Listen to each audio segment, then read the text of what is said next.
명령의 음성은 구체적일 때도 있지만 어떨 때는 상당히 애매할 때도 많습니다. 마치 하나님께서 아브라함에게 가나안 땅을 가라고 말씀하실 때 성경에서는 분명히 그가 갈 바를 알지 못하고 갔다 라고 서술된 것입니다. 정착할 지역을 정확히 모르고 간 것입니다. 모리아 산으로 갈 때도 마찬가지로 3일 만에 모리아 땅에 도착하여 다시 구체적으로 자기 아들 이삭을 바칠 장소를 계시받게 됩니다. 처음부터 정확하게 지명을 알려주시지 않고 대충 감동을 따라 어떤 지역에 다다르면서 점점 하나님의 뜻이 구체화되는 경우가 굉장히 많습니다. 지난 토요 예배 전 하나님께서 저에게 다음 주 월요일 5명이 여행을 떠나는데 서쪽으로 가라 라고 말씀하셨습니다. 서쪽에 한 두 군데도 아니고 감조차 잡을 수 없지만 월요일 차를 타고 서쪽을 향해 달려가는데 슈페리어호 서쪽 바닷가에 위치한 몬타나곤의 내비게이션에 좌표를 찍고 출발하였습니다. 꽤 먼 거리지만 얼마 걸리지 않아 도착하였으며 선물 가게에 들어가는 순간 동네의 높은 수준에 감탄하고 말았습니다. 고가의 제품들이며 귀중품들로 구성된 아주 특별한 선물 가게였습니다. 모든 제품들이 제 마음에 들었고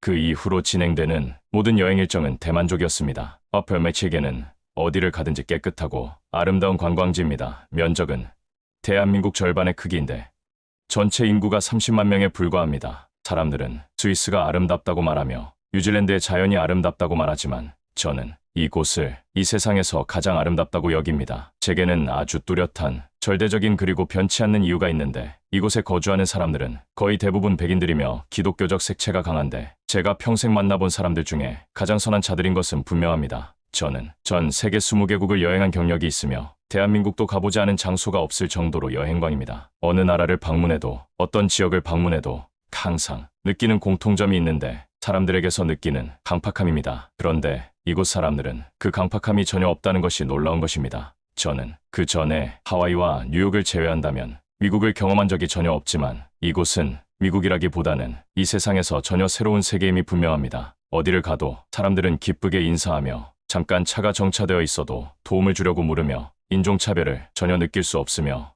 여유, 행복감, 즐거움이 넘치는 곳입니다. 하나님께서 세밀한 음성으로 미시간을 말씀하셨을 때 처음에는 인구의 97%가 살고 있는 이스트 미치겐이라고 생각했습니다만 나중에 마크웻 근처로 가라는 음성을 듣게 됩니다. 만약 마크웻 근처로 오지 않았다면 쇼핑에 큰 차질이 생겨서 고통했을 것이 분명합니다. 다행히도 마크웻에는 10개 이상의 초대형 마켓이 있기에 어떤 종류의 물건이라도 모두 구할 수가 있는 것입니다. 10분만 아니라 지금의 교회는 많은 사람들이 숙식할 수 있는 주거형 교회인 것입니다. 우리를 위해 하나님께서 가장 좋은 지역과 건물을 주신 것입니다.